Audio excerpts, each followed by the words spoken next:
नमस्कार, AB star news देख रहे हैं आप और मैं हूं आपके साथ सोहन सिंह। वक्त उछला देश लाइव का, जिसमें बात करेंगे देश दुनिया की तमाम अहम खबरों की।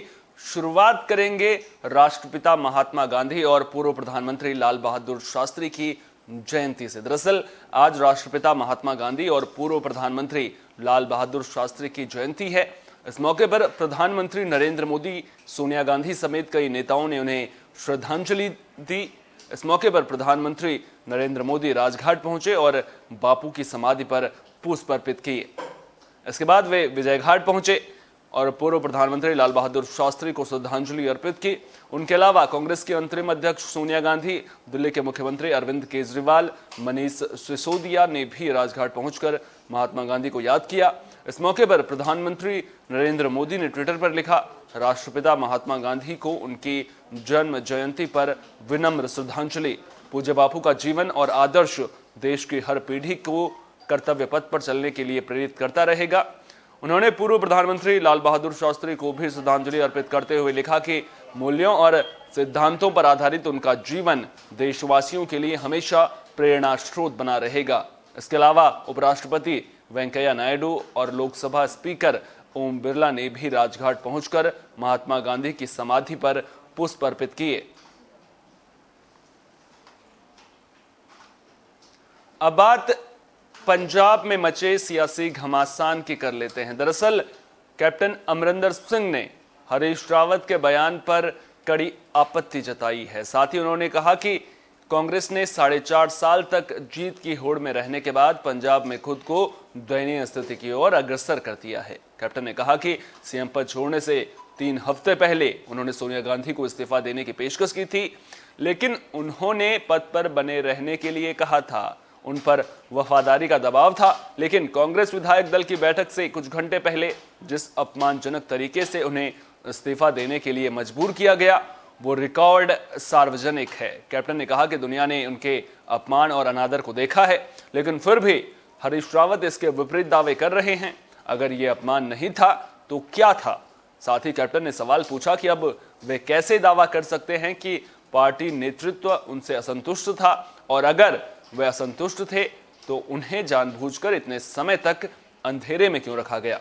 साथ ही कैप्टन ने सवाल पूछा कि अगर पार्टी का इरादा उन्हें अपमानित करने का नहीं था तो नवजोत सिंह सिद्धू को महीनों तक सोशल मीडिया और अन्य सार्वजनिक मंचों पर उनका खुलेआम आलोचना करने और हमला करने की अनुमति क्यों दी गई।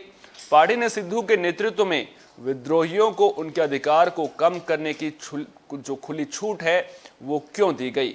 कैप्टन ने पूछा कि क्यों कांग्रेस सिद्धू को अब भी पार्टी को ब्लैकमेल करने देने और अपनी शर्तों पर चलाने की इजाजत दे रही है। कैप्टन ने सवाल पूछा कि सिद्धू पार्टी नेतृत्व पर क्या दबाव डालते हैं कि हाईकमान उनके खिलाफ निराश्रय हो चुका है और उन्हें पंजाब में कांग्रेस के भविष्य की कीमत पर भी अपना रास्ता बनाने की अनुमति दे रहा है। अब बात बिहार की कर लेते हैं। दरअसल कन्हैया की कांग्रेस में एंट्री से पार्टी और आरजेडी के रिश्तों में दरार आ गई है। आरजेडी ने तंज कसते हुए कहा है कि कन्हैया कुमार एक और नवजोत सिंह सिद्धू की तरह हैं, जो सबसे पुरानी पार्टी को बर्बाद कर देंगे। कांग्रेस को डूबता जहाज बताते हुए आरजेडी के वरिष्ठ नेता शिवानंद तिवारी ने कहा कि कन्हैया के शामिल होने से पार्टी को कोई फर्क नहीं पड़ेगा। दरअसल सूत्रों के हवाले से मिली खबर के मुताबिक आरजेडी इस बात से नाखुश है कि तेजस्वी की सलाह लिए बिना कन्हैया को कांग्रेस में शामिल कर लिया गया। बता दें कि कांग्रेस आरजेडी की अगुवाई वाले महागठबंधन का हिस्सा है। अब आरजेडी तो हमलावर है, लेकिन बिहार कांग्रेस के नेता आरजेडी के तल्ख तेवरों के बाद भी चुप्पी साधे बैठे हैं। बता दें कि 28 सितंबर को कन्हैया कुमार ने कांग्रेस का हाथ थामा था। उनके साथ गुजरात के निर्दलीय विधायक जिग्नेश मेवानी भी वैचारिक रूप से कांग्रेस के साथ जुड़े। हालांकि उन्होंने औपचारिक तौर पर पार्टी की सदस्यता ग्रहण नहीं की थी। अब बात अमेरिका की कर लेते हैं। दरअसल अमेरिका में कोरोना से मौतों का आंकड़ा अब 7 लाख के पार पहुंच गया है। कोरोना की तीसरी लहर का सामना कर रहे अमेरिका में वैक्सीन की मौजूदगी के बावजूद पिछले 1 हफ्ते में हर दिन 2000 लोगों की मौत हुई है। कोरोना वायरस के मामलों और मृतकों की संख्या के मामले में अमेरिका टॉप पर बना हुआ है। दुनिया के 19% कोरोना केस अमेरिका में हैं, तो वहीं 14% मौतें भी इसी देश में हुई हैं। न्यूज एजेंसी रॉयटर्स के मुताबिक दुनिया में कोरोना से मौत का आंकड़ा जल्द ही 50 लाख के पार चला जाएगा। दरअसल फिलहाल कोरोना के डेल्टा वेरिएंट ने कहर मचा रखा है। अमेरिका में मृतकों का आंकड़ा 6 लाख से 7 लाख पहुंचने में महज 3.5 महीने का वक्त लगा है। हालांकि वैक्सीनेशन बढ़ने के साथ अब हालात काबू में आते दिख रहे हैं। जहां सितंबर की शुरुआत में अस्पताल में भर्ती मरीजों की संख्या 93,000 तक पहुंच गई थी, वहीं अब यह आंकड़ा 75,000 पर आ गया है। संक्रमितों का औसत आंकड़ा भी रोजाना 1,12,000 पर है। पिछले 2.5 हफ्ते में संक्रमितों की संख्या में ये लगभग 1/3 की गिरावट है। वहीं भारत में कोरोना के दैनिक मामलों में उतार चढ़ाव का सिलसिला लगातार जारी है। किसी दिन मामले बढ़ रहे हैं तो किसी रोज केस कम हो रहे हैं। बीते 24 घंटे की अगर बात करें तो 24,000 से ज्यादा नए मामले सामने आए हैं, जबकि 234 लोगों ने अपनी जान गंवाई है। वहीं 25,455 मरीजों को अस्पतालों से छुट्टी दे दी गई है। इधर केरल में कोरोना के मामलों में मामूली कमी देखने को मिल रही है। केरल में पिछले 24 घंटे में 13,000 नए संक्रमित मरीज मिले हैं और 95 लोगों की मौत हुई है।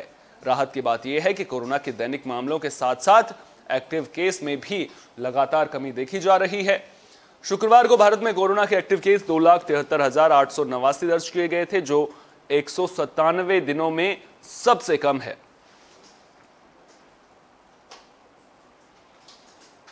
तो कोरोना के मामलों में उतार चढ़ाव का सिलसिला लगातार जारी है, लेकिन हमें अपनी जिम्मेदारी को नहीं भूलना है। जो सरकार ने गाइडलाइंस जारी की हैं उनका पालन जरूर करना है। अगर आप घर से बाहर निकलें तो आपके चेहरे पर मास्क जरूर लगा होना चाहिए। इसके अलावा सैनिटाइजर का इस्तेमाल कीजिए, वक्त वक्त पर हाथ धोते रहिए और सोशल डिस्टेंसिंग के फॉर्मूले को अपने जीवन में अख्तियार कीजिए। ये वो छोटी छोटी बातें हैं जिनके जरिए हम कोरोना के खिलाफ जंग में सरकार के साथ कंधे से कंधा मिलाकर आगे बढ़ सकते हैं। डरने की जरूरत नहीं है, घबराने की जरूरत नहीं है, और जरूरत है तो सिर्फ और सिर्फ एहतियात बरतने की। और जिस तरह से अब त्योहारों का सीजन भी आ रहा है तो ऐसे में भीड़ जुटती है और कोरोना के जो मामले हैं, जो संक्रमण है, उसके बढ़ने का खतरा भी बढ़ जाता है। उम्मीद करेंगे कि आप लोग अपनी जिम्मेदारी को बेहतर तरीके से निभाएंगे ताकि कोरोना के खिलाफ जंग में हम सब एकजुटता के साथ लड़ सकें, टीम इंडिया बनकर लड़ सकें। फिलहाल के लिए इस खास पेशकश में इतना ही। दीजिए इजाजत। नमस्कार।